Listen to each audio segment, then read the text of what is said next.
Finally, township tourism is a fast-growing segment of the tourism industry, and many of Cape Town's vibrant communities are attracting international tourists looking for an experience off the beaten track. The sprawling settlement of Gugulethu lies 15 minutes outside of Cape Town.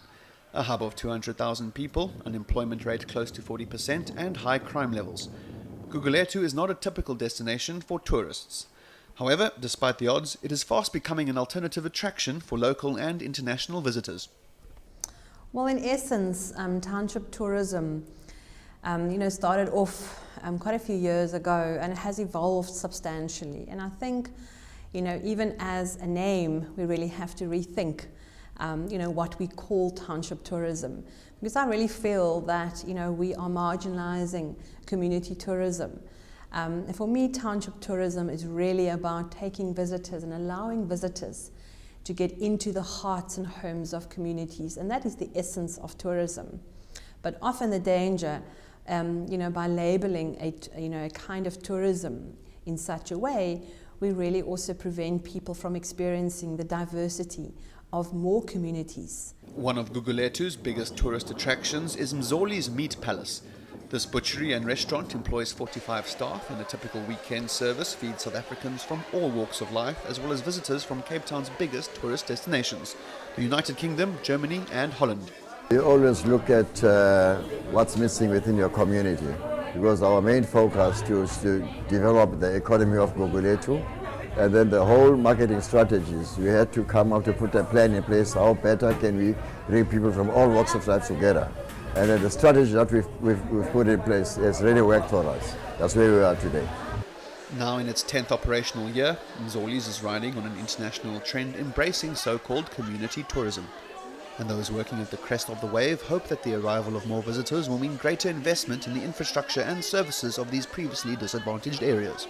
What's happening now within the municipalities and the government, there is a drive to address the question of infrastructural development that's going to begin to elevate a lot of things, job creation, a lot of things where people can be able to do things for themselves. The drive should be more the municipality, the government, to put a focus on more into smaller businesses so that can really draw lots of income from outside. Examples of township or community tourism are thriving in developing markets such as Brazil and India. The biggest impediments to this economic growth area are indices of crime, often receiving great attention in the press.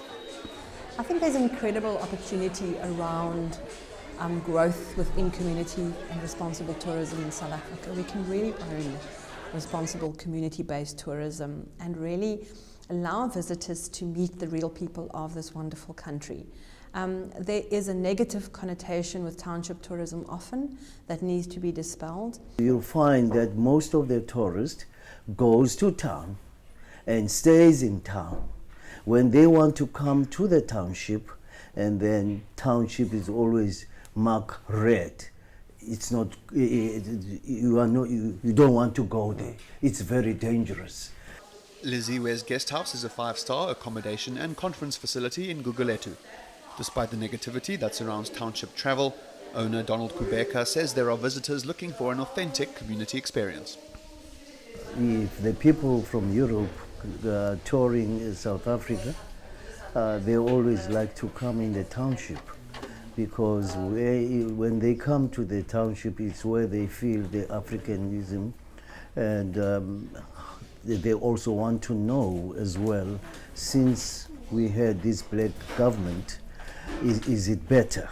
They always ask those questions.